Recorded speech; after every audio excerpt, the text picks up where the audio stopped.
Hi everyone, welcome back to the next update on Uncle Rupee. Well, whenever we invest for our loved ones. Sometimes we invest, sometimes for our parents, or we invest for the fact for ourselves as well. But then, what happens if we cannot escape the inevitable thing called death? Yes, death is very uncertain, and sometimes it's very important that you want to give your hard earned money, you want to transfer your returns, your mutual fund to someone else.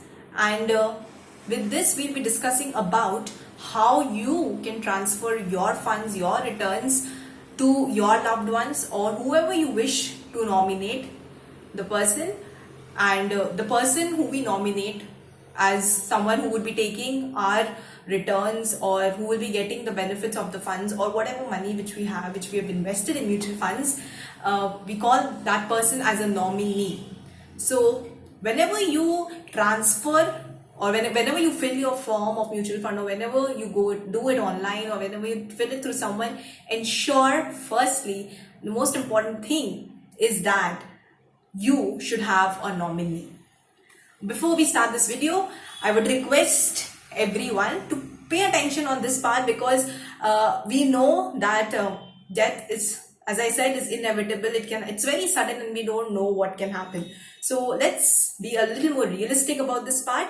And with this, just a change of topic, this is my channel called Uncle Rupee, and here I post videos on personal finance, on how you can invest in mutual funds. So for any updates, you can email me at uncle.rupee789@gmail.com. And today, talking about the thing of nominee, there will be the three most important things I'll be talking about this. First, what can you do when you have joint holders in your fund? Second is what do you do when you have multiple nominees? And third is, what if you don't have a nominee at all? What if you have not elected for a nominee at all, and what can you do after that? So coming to the first point of joint holders. Well, as I'm talking about nominees right now, the first and the foremost thing is, whenever you start an investment, there is an option where you can have joint holders in a mutual fund. You got me right. So it's like I am having an investment and I am starting an investment with my brother. So it's like a joint account which is starting. So I'm starting my investment and my brother is also starting. So the fund is in the name of Vinita, and suppose my brother's name is Kaushal. So it's Vinita and Kaushal. And when it comes to redeeming, suppose I unfortunately die, and the return for my investment, I mean the entire returns and everything, will go to the joint holder, that is my brother, and not the nominee first.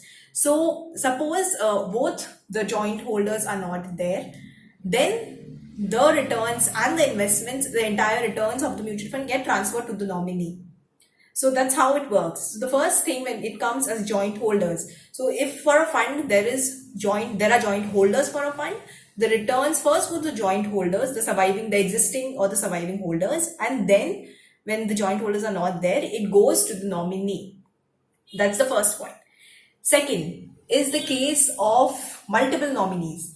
Well, there's one more advantage in a mutual fund, is that suppose there is only a single holder in a mutual fund. Suppose I am the only single holder in a mutual fund, and in that I have multiple nominees. So I can, most of the units in my fund can go to my mother, some of it can go to my brother, some of it can go to my father. So it can be different proportions of it. Suppose 50% of it goes to my mother, 25% goes to my brother, and 25% goes to my father. That's how the allocation can be done. So the other thing is that you can have an allocation, or you can allot a proportion of what your return is going to, what amount of your return is going to the nominees, different nominees. So it's not important that you have only one nominee, you can have multiple nominees, and that's how the units would be transferred. Coming to the third point is, when you don't have a nominee at all. Please don't take this thing of not having a nominee at all when you are starting an investment in a fund. It's always better to have a nominee in the beginning itself. But suppose in case by any chance you forget, that to put the nominee's name while you're starting an investment, there is a solution to that as well. So different companies, that is different AMCs or asset management companies, have you have to submit different documents, and it takes 30 days to update the nominee's information.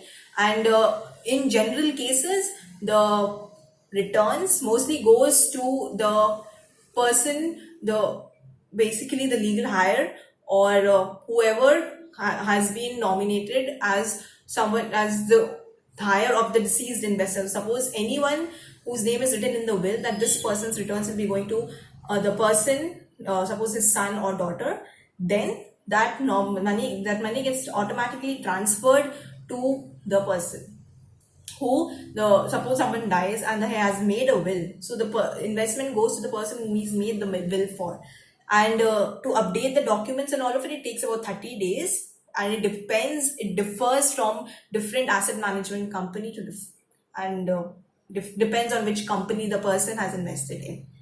And with this, these are the three things that you should keep in mind. First, the case of joint holders. Second, the case of multiple nominees.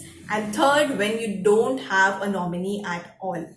And it's very important to ensure that you have these things in mind and you are very well prepared when you start an investment, because you get these options when you're filling your investment and starting your investment in the first place. And with this, I will be seeing you all soon in my next video. And if you really like this video, do like, share it with your friends and family and whoever you want. And do subscribe to the channel called Uncle Rupee. For any queries, as I said, you can mail me at uncle.rupee789@gmail.com. Also, we have a Facebook and an Instagram page. You can like us there as well. Thank you so much. With that, I will see you guys soon.